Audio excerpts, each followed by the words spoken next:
Au nom de notre Seigneur Jésus. Pour nous faire sur vous peut-être. Alléluia. Nous disons merci à Dieu pour son amour, sa grâce. Nous avons, si vous voulez, été arrogés. Et je pourrais même dire, nous nous sommes laissés imbiber par cette huile d'onction divine durant 3 jours. C'est une grâce pour tout un chacun. C'est vrai, nous avons ce matin à dire merci à Dieu pour les bienfaits qu'il a fait pour nous. Nous remercions le Seigneur parce qu'il a été fidèle. Servir Dieu, c'est un combat. C'est une guerre. Et Dieu nous a donné la victoire dans cette guerre lorsque les puissances infernales plutôt, s'élevaient contre la volonté divine. Nous pourrons dire, les géants sont terrassés et le nom de Dieu est glorifié. Alléluia. C'est une joie pour nous. Donc nous avons nos pasteurs qui sont là et leur épouse. Il y a d'autres peut-être qu'on aura soigné à présenter peut-être après, puisque j'ai demandé à ce qu'on fasse, on réduise beaucoup de choses pour que nous puissions finir un peu tôt. Mais après le message et la prière, je crois que cela, on va présenter. Et si vous me laissez sans montre, vous allez me créer tous les problèmes. Je n'ai pas porté. Ça ne va pas me faire loin ici. Ok. Merci. Amen. Donc, nous disons merci à Dieu. Et je crois que juste après, vers les 10 heures, et lorsqu'on finit le culte, quelques heures plus tard, il y a un rencontre avec les pasteurs et leur épouse. Voilà, donc je vais laisser les présentations, on va passer au message et après on va revenir. Amen. Donc je dis merci à tout le monde, femmes, hommes, jeunes gens, vieillards, tous ont travaillé. Et je crois que c'est la première année où je n'ai même pas touché un fil. Donc je peux dire quand même maintenant que voilà, c'est bon. Amen. Voilà, c'est bon. Puisque vous vous êtes donné. C'est ça qui est bon. Vous avez eu de la considération dans les petites tasses comme dans les grandes, c'est meilleur. Que Dieu vous bénisse. Donc, prenez vos Bibles, nous allons aller avec le même message. Mon Dieu est ma force. C'était le thème du jeûne d'Esther, nous invitant à placer notre confiance en notre Dieu. Je voudrais juste vous faire comprendre que celui qui a Jésus a tout. Dis à ton ami, celui qui a Jésus a tout. Si nous comprenons cela, nous ne souffrirons plus. Si nous comprenons cela, nous allons arrêter nos luttes. Si nous comprenons cela, nos transpirations s'arrêtent. Si nous comprenons cela, nous entrons dans le repos de Dieu. Si nous avons Christ, nous avons tout. Alléluia. Et c'est ce que nous devons connaître ou bien savoir. Pour dire que nous ne devons pas dépendre de nous-mêmes. Nous sommes riches et nous avons tout avec nous. Alors, dans notre Dieu demeure le tout pour nous. Tu as écouté durant les 3 jours. Tu as compris le plan de Dieu pour toi. Durant ces 3 jours, on t'a instruit, t'a montré ce que tu dois faire. Et la parole de Dieu continue de t'arroger dans le but de bien t'équiper toujours. Et ce que j'ai ajouté ce matin, c'est pour te dire, bien-aimé, que tu dois compter sur Dieu. Je répète, tu dois toujours compter sur Dieu. Et je voudrais t'amener à comprendre quelque chose. Comme la sœur venait de dire, j'aime des gens qui sont simples comme ça. Quand elle a un problème qu'elle ne comprend même pas dans la Bible, je peux être là, elle l'appelle. Elle parle beaucoup. Hein. Elle va dire, papa, tu es libre? Tu es à la maison, tu es libre? J'ai dit, bon, ok, il n'y a pas de problème. Bon, vas-y. Même les petits points, c'est qu'elle-même, elle a pensé et elle ne comprend pas. Il va falloir qu'on l'explique bien. Ça fait qu'elle grandit plus vite. Mais si nous n'avons pas, nous ne cherchons pas à nous attacher, à lier notre amitié avec Dieu, nous allons nous sentir étrangers toujours vis-à-vis de notre Sauveur Jésus-Christ. Notre Dieu devient un étranger ou bien quelqu'un sur qui on va avec méfiance.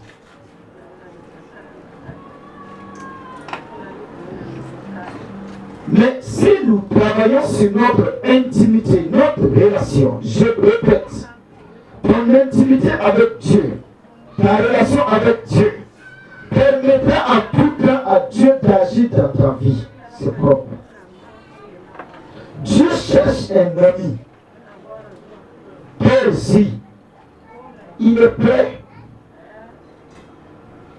Quand tu développes cette relation avec Dieu, partout où tu te retrouves, tu es sans crainte car tu as tout avec toi. La puissance est là. L'autorité est là. Il est tout pour toi. Omnipotent, omniprésent, omniscient. Tu as besoin de quoi encore? Donc, mais le point principal du chrétien actuel, c'est comme si nous-mêmes nous avons la capacité de subvenir à nous-mêmes nos propres besoins dans certaines situations. En ce moment, Dieu devient quelqu'un comme monsieur le sapeur-pompier dans sa base. Lorsque le danger se signale, on demande à son ami, pardon, tu ne connais pas le numéro vert du sapeur-pompier? Lui il dit, ah attends, j'ai un problème, attends, on va aller voir l'autre, ok, on va voir l'autre là-bas. Non, il faut rentrer là. Mon ami, jusqu'à quand tu vas trouver le numéro du sapeur-pompier? Le temps qu'il va venir, bien, c'est quand tu viens maintenant de racler les ordures. Lui, il vient maintenant, il fait constat et puis c'est tout. Le problème principal des chrétiens actuellement, c'est ça. C'est comme si Dieu n'est pas en eux. Parce qu'ils ne développent pas l'intimité là. L'intimité, l'amitié là. Ils ne développent pas l'amitié. Comment tu es dans une maison avec ta femme et vous ne vous parlez pas? Même vos enfants ont besoin de courir un peu, venir toucher un peu pour te faire quelque chose. Sentir que oui, le courant passe. Travailler sur votre relation avec Dieu, c'est garder la fidélité, votre intégrité vis-à-vis de Dieu, dans le but que l'ennemi ne puisse pas entrer entre vous. Parce qu'une fois qu'il entre entre vous, mes chers amis, vous aurez du mal Mon Dieu est ma force. C'est pour dire que mon Dieu peut tout en n'importe quelle situation, bon ou si les situations sont difficiles. Dieu répond à ma prière. Il ne répond pas à la prière de tout le monde. Il répond à la prière de ses enfants. Mais parmi ses enfants, il répond à ceux qui l'obéissent. Lisez la Bible, vous allez voir. Il y a eu un moment, Dieu dit, si je dis même qu'un malheur va venir, même si on s'en va dire à Élie, ou bien à tu m'adresses, il a cité trois noms là, Élie, Samuel, toutes ces personnes-là de venir, que lui ne va pas écouter. C'est-à-dire, pour dire quoi? C'était des gens, quand ils ouvrent la bouche, Dieu est déjà prêt. Moi, je voudrais à tout temps que ma relation avec lui soit bien notée. Amen. Amen. Regardons ici. Nous allons voir dans Juge un homme que Dieu a fait grâce comme toi et moi. Juge le chapitre 16 et nous allons voir au verset 19.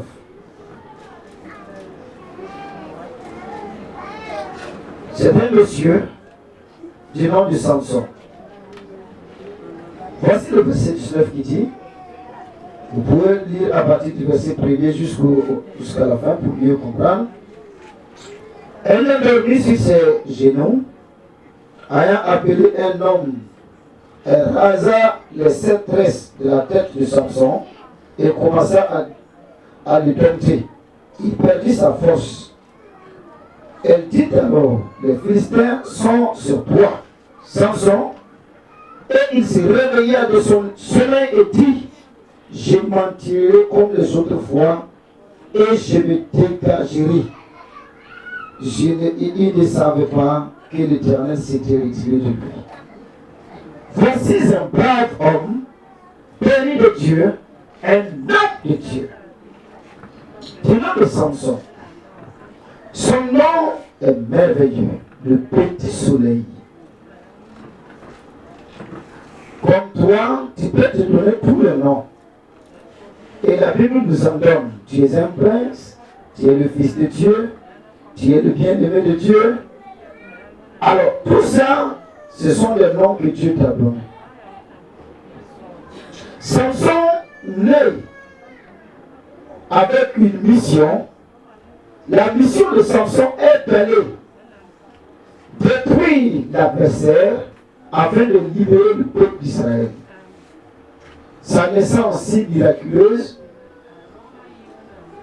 Et cet homme était rempli d'une force. Mais Dieu avait dit on ne doit pas coiffer sa tête. Ce Samson-là, ce même Samson, ayant cette capacité, la puissance de Dieu, il a oublié que ce n'est pas sa puissance. La puissance de Dieu allait tout le temps au combat et revenait avec des victoires. Les Philistins, quand ils le voyaient, ils étaient terrorisés. Il avait une force immense. La capacité qu'il avait dépassait celui des hommes. Puisque ça vient de Dieu. Donc ils ont fait tous les plans pour dire, qu'allons-nous faire pour tuer cet homme-là. Ils vont passer par tous les moyens, mais ils ne l'ont pas eu. Mais M. Samson était un homme qui aimait les femmes. Et cette fois, une femme du nom de Dalila. Comme il partait là-bas, la femme va dire à monsieur, tu m'aimes? Dis oui.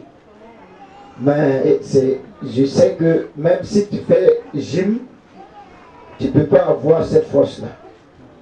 Non, pardon. Ça là, il y a une source. D'où vient cette force? Samson va commencer à flatter la femme un peu, et à chaque fois ça ne marche pas.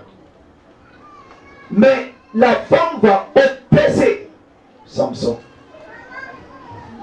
que Samson va dire maintenant, ok, ce sont les 7 tresses de ma tête là. S'ils ont enlevé ça, c'est fini. Bien-aimé, le monde est prêt. L'ennemi est prêt pour te déposséder de ce que tu as. Vous êtes là, vous ne savez pas que vous avez une force. Nous avions une soeur qui était là, son patron, sa patronne, qui était, je ne sais pas si c'était une haïtienne ou une quoi là même, qui partait sur le vaudou, faire ses fétiches. Donc, un jour, sa patronne dit, mais viens me suivre, accompagne-moi. Donc, étant chose, elle est partie. Elle s'appelle où?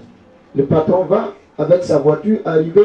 Ils sont allés garer devant une porte de voodoo.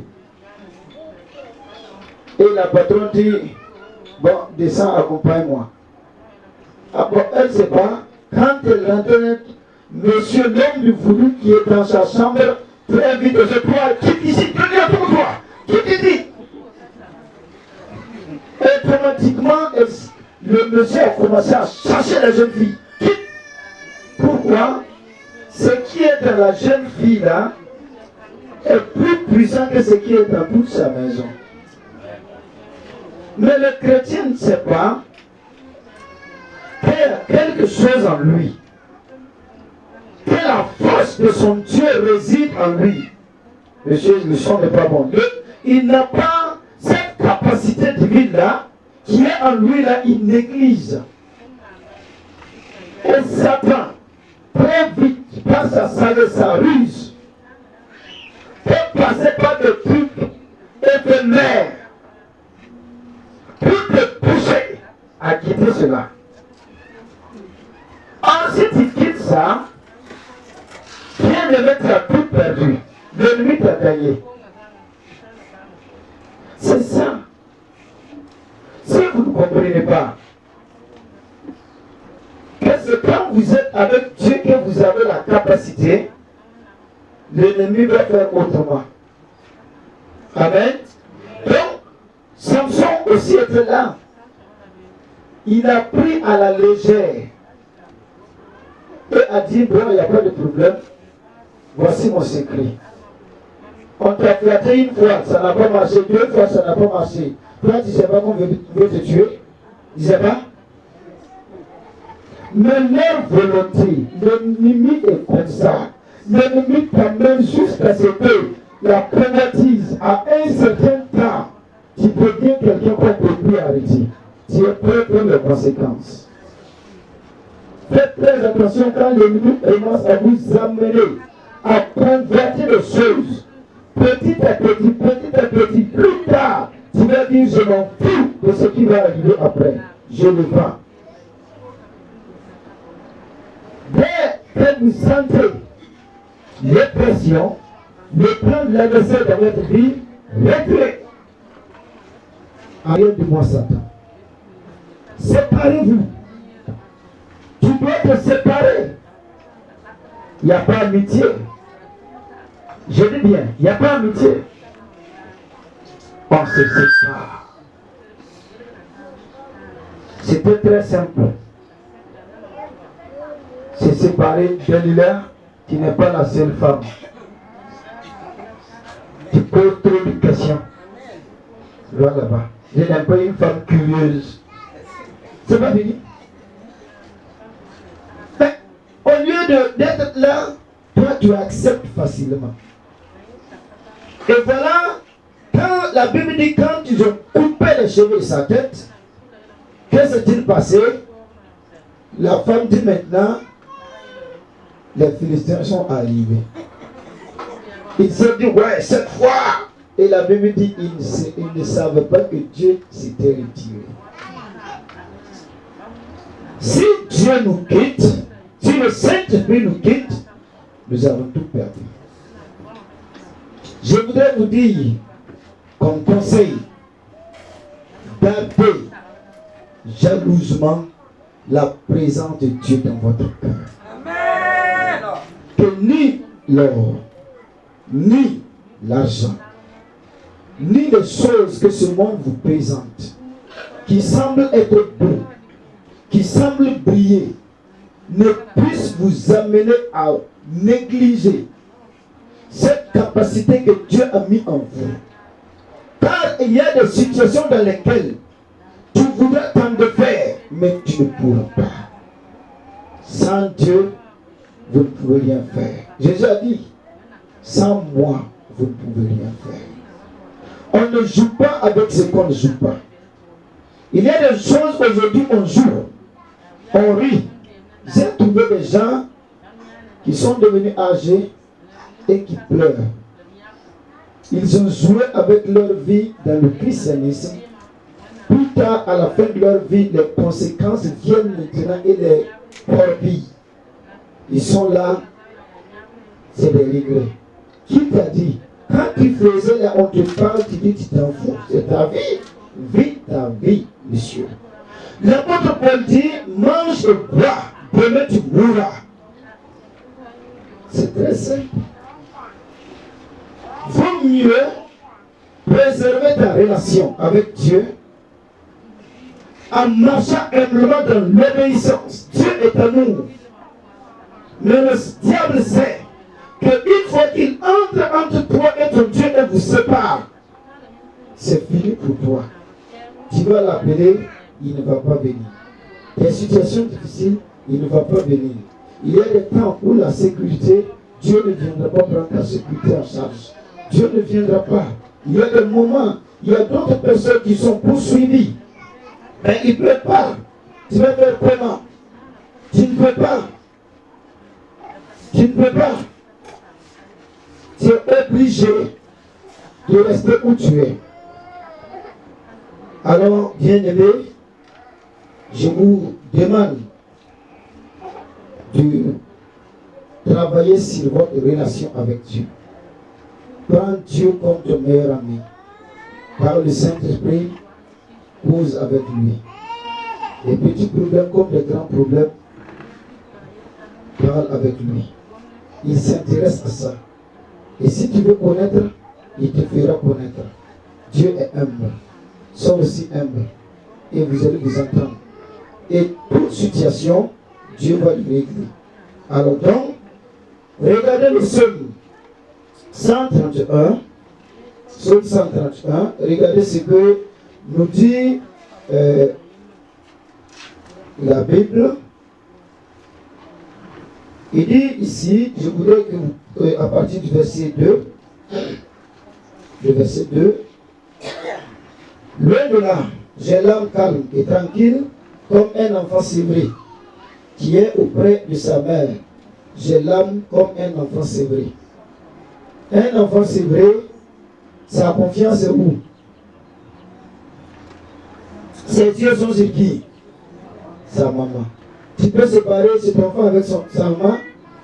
Je dis bien, même si tu arrives ici avec une valise remplie d'argent, et puis tu mets des bonbons ici, tu mets tout ici, tu attrapes comme ça, tu as arrêté. Et l'enfant est là, avec sa mère, assis dans le sable, avec un bois et les mousses dans ses bras. L'enfant a plus confiance à sa maman que de toi qui as arrêté là. C'est ça. Mettez votre confiance au Dieu, le Dieu qui vous a sauvé. N'ayez pas honte. Mettez votre confiance en Dieu. Aimez-le avec un cœur sincère. Tout entre ses mains.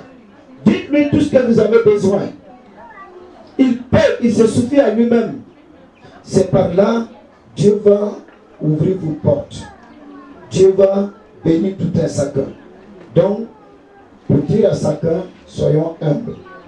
Si Samson avait été humble comme ça, il avait été dépendant de Dieu, alors il allait réussir sa mission. Mais il a été indépendant. C'est ça qui est mauvais. Que Dieu bénisse tout un chacun. Je voudrais que toi et moi, nous puissions dire à Dieu de nous amener à atteindre l'objectif que lui-même il s'est fixé. Dieu a un objectif pour tout un chacun. Il t'a appelé pour quelque chose. Et nous devons atteindre cet objectif. Samson s'est arrêté en cours de route. Tu ne t'arrêteras pas, mon frère. Amen. Tu iras jusqu'au bout. Amen. Par la volonté du Seigneur, tu iras jusqu'au bout. Amen. Personne. Et il a dit à Josué, nul ne tiendra devant toi tant que tu vivras. Josué 1. Il dit Josué, nul. Pourquoi il dit cela? C'est parce que sa force là, Jésus s'appuie sur la force de Dieu, de son Dieu. Josué 1, le verset 5. Nul ne tiendra devant toi tant que tu vivras. Je serai avec toi comme j'ai été avec Moïse. Je ne te délaisserai point, je ne t'abandonnerai point. Gloire au Seigneur. Amen. Je dis bien que nul ne tiendra devant toi tant que tu vivras. Amen. Je dis, je le répète, nul ne tiendra devant toi tant que tu vivras. Tant que le souffle de vie est toujours là et que tu es sur tes pieds, nul ne tiendra devant toi. Nul. Aucune autorité, aucune puissance, aucune personnalité, rien ne pourra se tenir devant toi. Pourquoi? Ton Dieu est avec toi, il ne te délaissera pas, il ne t'abandonnera pas, il sera avec toi. Donc personne. L'Éternel est notre force. Il est notre bouclier. C'est lui notre rempart. Donc, tenons ferme. Ayons confiance. Ouvrons nos yeux sur lui. Regardez-le. Dieu est bon pour nous. Il y a des situations dans lesquelles souvent, si tu demandes quelque chose et Dieu ne te donne pas, ne te fâche pas. Sois heureux. J'ai remarqué plusieurs fois ça. Le nom de Dieu est un oui pour nous. C'est pourquoi nous devons savoir dire au Seigneur que ton nom soit glorifié. J'ai parlé une fois en disant, sachez comment prier. J'ai compris pourquoi Jésus priait en disant que ma volonté ne soit pas faite, mais que ta volonté soit faite. Il y a un niveau quand tu arrives, ta relation, ton intimité avec Dieu, tu peux amener Dieu à faire ce qu'il ne voulait pas faire pour toi.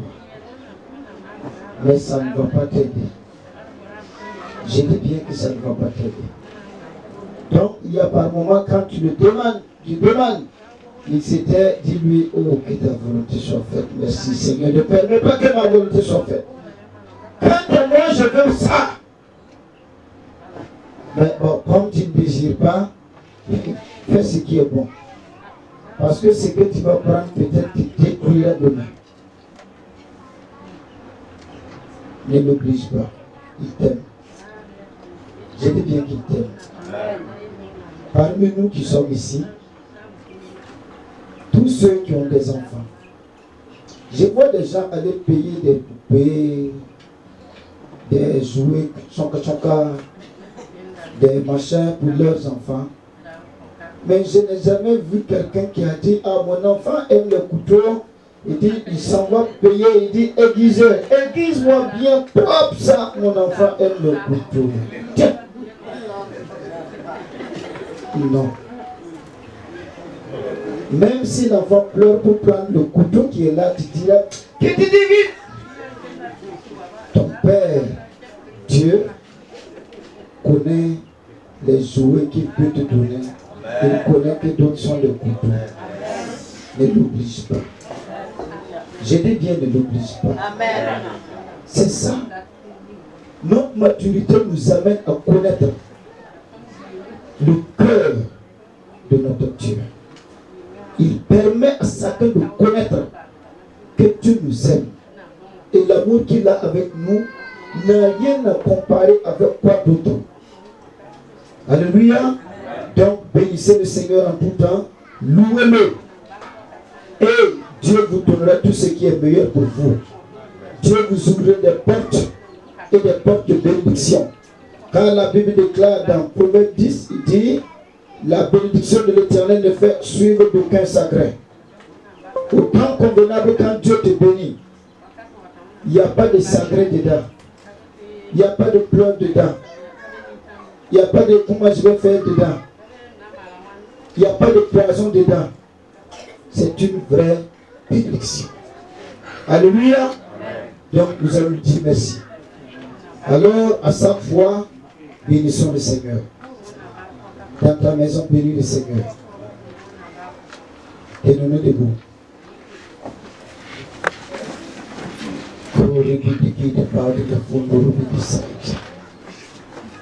Tu vas dire à Dieu aujourd'hui.